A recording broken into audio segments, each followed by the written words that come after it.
অনেক স্টুডেন্ট যে অল্প পড়ে ভালো করে সেই বুদ্ধি আজকে আমরা ইনশাআল্লাহ শেয়ার করব। এবং হাফেজ যে হয় মানুষ, অল্প ব্রেন, মাথায় কিছু থাকে না, কোরআন পড়তে গেলে সে শিখে ফেলছে। আল্লাহ কোরআনের মধ্যে এমন একটা অসাধারণ সামঞ্জস্যপূর্ণ শৈলী দিয়েছেন, ব্রেইনের মধ্যে ওই ওয়েভটা তৈরি হয়, ওই তরঙ্গটা তৈরি হয়, যেই তরঙ্গ তৈরি হইলে পরে পড়া লং টার্ম মেমোরি সেন্টারে রিজার্ভ হয়। 20 মিনিটে দেখবো অন্য সময়ের 1.5-2 ঘন্টার পড়া হয়ে গেছে। ব্রেইনের মধ্যে মোটা দাগে 5টা ওয়েভ আছে, মোটা দাগে 5টা ওয়েভ। 5টা ওয়েভের মধ্যে একটা ওয়েভ আছে সবচাইতে স্টুডেন্টের জন্য প্রয়োজনীয় ওয়েভ। এবং যে কোনো স্টুডেন্ট যে বুদ্ধিমান, সে চিন্তা করতেছে ওই ওয়েভটা যদি আমি তৈরি করতে পারি ব্রেইনে, আর তারপরে যদি আমি পড়ি 1 ঘন্টায় 3-4 ঘন্টা পড়া হবে। এইটা তৈরি করার 2টা বুদ্ধি। একটা হচ্ছে ন্যাচারালি ব্রেইনের মধ্যে ওই ওয়েভটা তৈরি করা যায়, যেটা তৈরি করলে পরে অল্প একটু পড়লেই পড়া শর্ট টার্ম থেকে লং টার্ম মেমোরি সেন্টারে রিজার্ভ হওয়ার যে প্রক্রিয়াটা, এটা ফাস্ট হবে। আরেকটা আছে আর্টিফিশিয়ালি মানে আমরা নিজেরা চাইলে পরে ব্রেইনের মধ্যে ওই ওয়েভটা তৈরি করতে পারবো। বেশিরভাগ জনের মাথায় আসতেছে যে আসলে ওই ওয়েভটার নাম কি, ঠিক না? 100% তাই তো আসার কথা, যে ওই ওয়েভটার নাম কি, যে সবচেয়ে দামি ওয়েভ যেটা আমাদের দরকার, ওই ওয়েভটা আসলে তৈরি হয় কিভাবে? আর ওই ওয়েভটা আমরা ন্যাচারালি তো তৈরি হলে তো আলহামদুলিল্লাহ, আর্টিফিশিয়ালি যদি তৈরি করতে পারি তাহলে সেটার সিস্টেমটা কি হবে, তাহলে স্টুডেন্ট ভালো হয়ে যাবে। একটা জিনিস, এবং আজকে আমরা যা যা আমি বলছি আমার কিন্তু খেয়াল আছে এবং গরিব আছে, আমি কিন্তু ধরবো র্যান্ডম। ব্রেইনের মধ্যে ওয়েভ কয়টা? 5টা। সবচেয়ে ভালো আছে একটা ওয়েভ, যেই ওয়েভটা থাকলে পরে পড়া দ্রুত শর্ট টার্ম থেকে লং টার্ম মেমোরি সেন্টারে যাবে এবং পড়াটা সহজে আয়ত্তে আসবে। এই ওয়েভটা ইংরেজির প্রথম বর্ণের নাম কি? এ দিয়ে শুরু, আলফা ওয়েভ। কি নাম? Alpha wave. এবং আলফা ওয়েভ এটা যখন ব্রেইনে তৈরি হয়, প্রতি মুহূর্তে 8টা থেকে 12টা, প্রতি সেকেন্ডে 8টা থেকে 12টা ঢেউ চলে। কয়টা? 8টা থেকে 12টা। এখন অনেকে বলতে পারে যে ভাইয়া ব্রেইনের মধ্যে যদি জলোচ্ছ্বাস হয়, যে খুব ঢেউ বাড়তেছে, তাইলে কি হবে? তাহলে যেটা হয় সেটার নাম হচ্ছে গামা ওয়েভ। কি নাম? Gamma wave. ওই সময় প্রতি সেকেন্ডে ব্রেইনে 40টারও বেশি, 60টা পর্যন্ত ঢেউ উঠতে পারে। বেশি ঢেউ উঠলে পরে ব্রেইনে যা রাখতেছি সব ভাষায় নিয়ে চলে যাবে, ব্রেইনে আর রিজার্ভ হবে না কিছু। এই জন্য ব্রেইনে রিজার্ভ করার জন্য আমাদের আলফা ওয়েভ রাখতে হবে। Alpha wave. কারণ প্রশ্ন হলো আলফা ওয়েভ ব্রেইনে ন্যাচারালি কখন তৈরি হয় সেটা আগে বলি।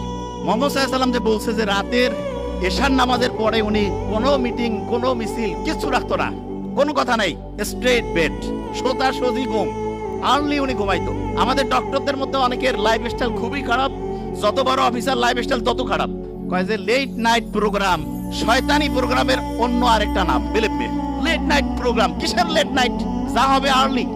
এবং ঠিক এশার নামাজের পরে যদি আমরা ঘুমাই তাহলে ইনশাআল্লাহ আমাদের ব্রেইনের মধ্যে একটা সুপার ক্লক আল্লাহ বসায় রাখছে, হাইপোথ্যালামাসের মধ্যে আছে, টিক টিক টিক টিক করে চলতেছে। ওর কোনো টাইম দেখা লাগে না, অটোমেটেড অ্যালার্ম সেটআপ করা আছে, অ্যালার্ম বাইরে থেকে ঘড়িতে দেওয়া লাগবে না। কেউ যদি এশার নামাজের পরে ইনশাআল্লাহ ঘুমায় যায়, ভোর 3টা, 3:30, 4টার মধ্যে ঘুম থেকে উঠবে। কিন্তু ইন্টারেস্টিং পয়েন্টটা ওই জায়গায় না।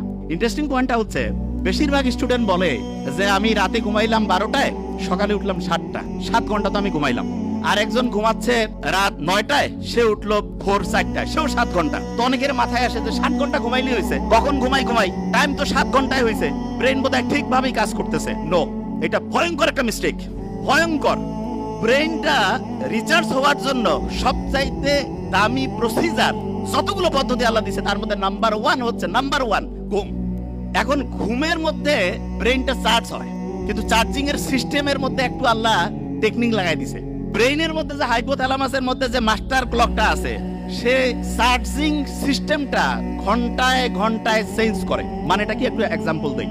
ধরা যাক কেউ রাত ঠিক 9টায় ঘুমাইছে, ব্রেন চার্জ শুরু হয়েছে, ওই সময় সে চার্জিং পয়েন্টের মধ্যে যে চার্জারটা লাগায় রাখছে সেইটার প্রতি মুহূর্তে চার্জিং ক্যাপাসিটি 100 ওয়াট। কত ওয়াট? 100। এরকম করে 7 ঘন্টায় তাহলে কত ওয়াট চার্জ হবে? 700।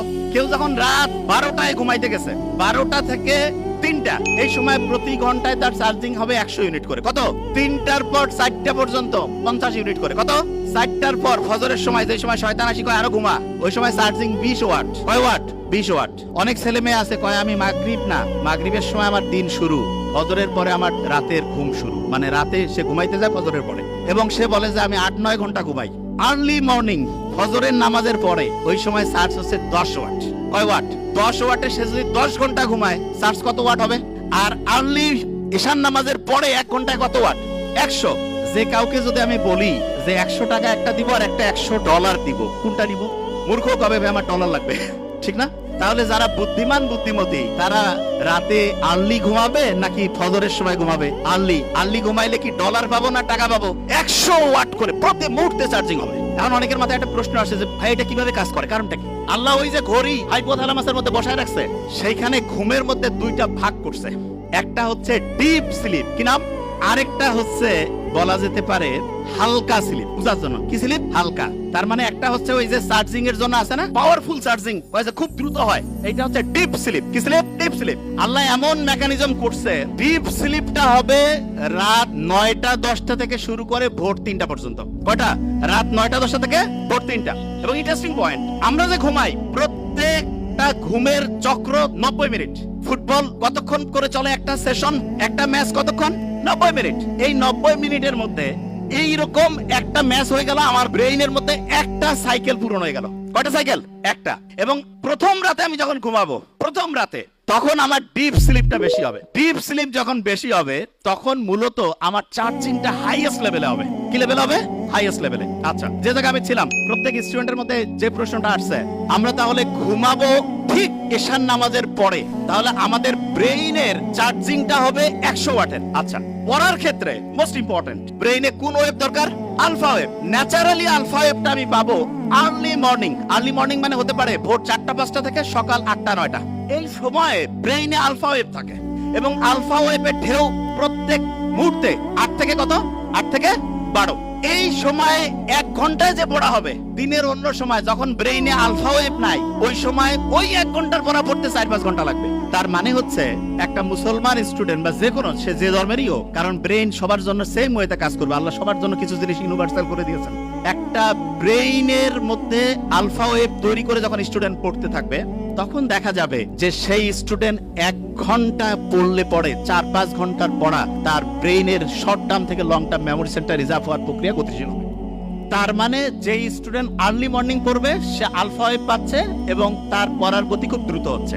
এটা হচ্ছে ন্যাচারালি। এখন অনেকে বলতে পারে যে ভাই আমি ন্যাচারালি তো জানলামই, আমি কৃত্রিম ভাবে ব্রেইনে আলফা ওয়েভ তৈরি করতে চাই, সেইটার কোনো বুদ্ধি আছে কিনা? এটা সবচেয়ে ইন্টারেস্টিং যে আমি কৃত্রিম ভাবে তৈরি করতে পারি। যখন মন চাইলে তখন ব্রেইনে আলফা ওয়েভ নিয়ে আসলাম, তার মানে অল্প সময়ে পড়লাম, পড়া হিউজ ভাবে হচ্ছে ইম্প্যাক্ট করে ফেললো। এইটার জন্য আল্লাহ অসাধারণ একটা সিস্টেম দিয়েছেন আমাদের, এবং আমি আশা করব যে কোনো পর্যায়ের লোক, যে কোনো, এখন থেকে এই জিনিসটা ফলো করতে পারে। সেটা কি? বিজ্ঞানীর অবাক হয়েছে, আমরা যখন নামাজের মধ্যে দাঁড়াই, নামাজ যখন কেউ পড়ে এবং মন দিয়ে নামাজ পড়া বলতে কি আমি এখন একটা ঘটনায় আসছি, মন দিয়ে কেউ যখন নামাজ পড়ে, ওই সময় তার ব্রেইনের মধ্যে আলফা ওয়েভ তৈরি হয়ে যায়। কি হয়? Alpha wave. নামাজ পড়ে আসলাম, এবং ইসলামে কিন্তু ফরজ নামাজটা মসজিদে পড়ার পরে অন্য যে কোনো নামাজ বাড়িতে পড়তে উৎসাহিত করছে। আমার তো মাঝে মধ্যে মনে হয় যে বাড়িতে নামাজ পড়েই বইটা একটু হাতে নেওয়া উচিত। বইটা একটু হাতে নিলাম, নিয়ে একটু যদি পড়ি, ব্রেইনে আলফা ওয়েভ তৈরি হয়েছে। আচ্ছা, অনেকের মাথায় প্রশ্ন আসে যে ভাই নামাজ পড়লাম, ব্রেইনে আলফা ওয়েভ তৈরি হলো, কতক্ষণ থাকবে? এটা বোঝার একটা এক্সাম্পল দেই। ফ্যান একটা চলতেছে, যদি বন্ধ করি সাথে সাথে কি অফ হবে? কিছুক্ষণ ঘুরবে না? অ্যাবসলিউটলি এই ঘটনাটা ব্রেইনে ঘটে যখন আলফা ওয়েভ। নামাজ পড়লাম, নামাজের পরে যদি 20টা মিনিট পড়ি, 20 মিনিটে দেখবো অন্য সময়ের 1.5-2 ঘন্টার পড়া হয়ে গেছে।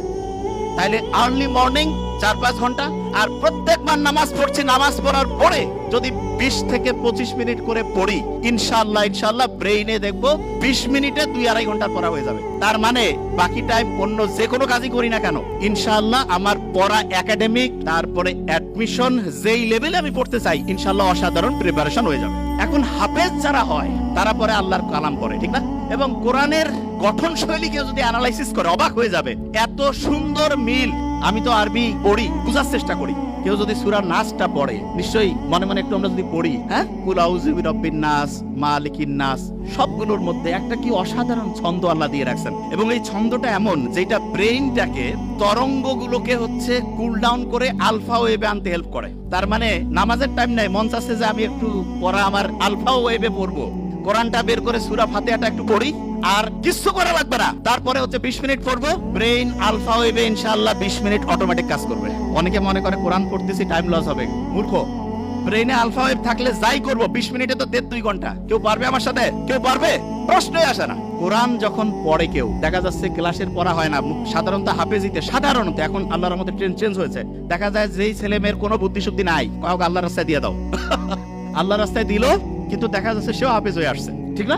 তা আল্লাহ তো বলছে যে আমি তো তোমাকে হেল্প করবই, এবং আল্লাহ যে প্যাটার্ন দিয়েছে সেইখানে কোরআন পড়ার পরে আলফা ওয়েভ তৈরি হয়, দ্রুত তার পড়া দেখা যাচ্ছে শর্ট টার্ম থেকে লং টার্ম মেমোরি সেন্টার রিজার্ভের প্রক্রিয়াটা গতিশীল হয়। তার মানে আমরা তিনটা জিনিস অলরেডি শিখছি, শেয়ার করেছি তিনটা জিনিস। নাম্বার 1, আর্লি মর্নিং যদি পড়ি ব্রেনে কোন ওয়েভ আলফা, যখন নামাজ পড়লাম তারপরে কোন ওয়েভ, যখন কোরআন পড়লাম তারপরে কোন ওয়েভ আলফা, তিনটা বুদ্ধি পেয়েছি। আচ্ছা, এখন একটা প্রশ্ন আসে, সেটি হচ্ছে অনেকে বলে যে ভাই আমি তো নামাজ কালাম পড়ি, রোজা রাখি, সবই আছে, একটু ইসলামের বাইরে অন্য কোনো কিছু করি, তা কি এমন হবে? ভালো আমল আর যদি খারাপ আমল কাটাকাটি করে কিছু থাকলে তো আমি ডান হাতে আমল নামা পেয়ে বেহেশতে চলে যাব, এরকম চিন্তা কিন্তু অনেকের মাথার মধ্যে আছে। তাই এইরকম একটা প্লেনের মধ্যে দুইজন যাত্রী পাশাপাশি বসা, একজন মুসলমান আর একজন অন্য ধর্মের বলতেছে যে অফার করছে যে একটু ওয়াইন খাও, তা বলছে না না আমি কেন ওয়াইন খাবো, আমি মুসলমান। আরে বাবা তুমি কি এখন মসজিদে আসো নাকি, ওয়াইন খেলে কি হবে? বলছে না আমি ওয়াইন খাই না। তখন যে ওয়াইন অফার করতেছে সে বলতেছে যে তোমাদের যে কি ধর্ম রে বাবা, গির্জায় গেলে আমরা ওয়াইন খাই না, তোমরা আবার মসজিদ না বাড়ি না, একটু ফ্লাইটের মধ্যে একটু রিল্যাক্স করবা তবু ওয়াইন খাবা না, ব্যাপারটা কি? তখন পাশে বসা যে মুসলমান সে বলতেছে যে এই গাড়ি মানে ফ্লাইটে তো যে এটার যে চালক তিনি কিন্তু খ্রিস্টান। বলছে খ্রিস্টান, ইউরোপের ঘটনা। তা বলতে চাচ্ছ ওনাকে যদি এখন মদ খাওয়ানো হয় তুমি কি জানার পরে এই ফ্লাইটে যাবা? না আমি কেন যাবো, বা কেন যাবা না? বলছে উনি তো এখন ডিউটিতে আছে, ডিউটিতে কেন হচ্ছে মদ খাবে? তখন ওই মুসলমান বলতেছে যে আমাদের মুসলমানের টোটাল জীবনটাই হচ্ছে অন ডিউটি, পড়া, বিয়া শাদী, কথা বলা, কথা শোনা, যা কিছু আছে অন ডিউটি। বিলিভ মি, এটাই সবচেয়ে সত্যি কথা। অনেকে আমরা মনে করি কি মসজিদের মধ্যে যাবো ওই সময় আল্লাহ আল্লাহ করবো, আল্লাহ আল্লাহ তো অবশ্যই করবো, কিন্তু আল্লাহ প্র্যাকটিক্যাল জিনিসটা সবচেয়ে বেশি পছন্দ করেন, সবচাইতে বেশি পছন্দ করেন প্র্যাকটিক্যাল। এবং আল্লাহর কাছে যখন আমরা দোয়া করি রাব্বানা আতিনা ফিদ দুনিয়া, দুনিয়াও লাগবে আখিরাতও, হ্যাঁ, তবে দুনিয়া পাইতে গিয়ে যাতে আখিরাত ধ্বংস না করি, এইটা খুব গুরুত্বপূর্ণ। নিশ্চয়ই বাদশা সোলাইমানের ঘটনা আমরা জানি। বাদশা সোলাইমান ওনাকে একবার এসে বলতেছে যে তুমি কি দুনিয়া চাও না আখিরাত চাও? তো উনি খুব বুদ্ধিমান, আল্লাহ নবী সম্ভবত, আমার এটা আবার বাদশা সোলাইমান, হ্যাঁ দাউদ আলাইহিস সালামের সম্ভবত সন্তান, আমি যতদূর আমার মাথায় আসে। তা উনি বলতেছে বুদ্ধি করে চিন্তা করে যে না আমি আখিরাত চাই। তা বললো তুমি আখিরাত চাও, দুনিয়া তোমাকে খুশি হয়ে দিয়ে দিলাম।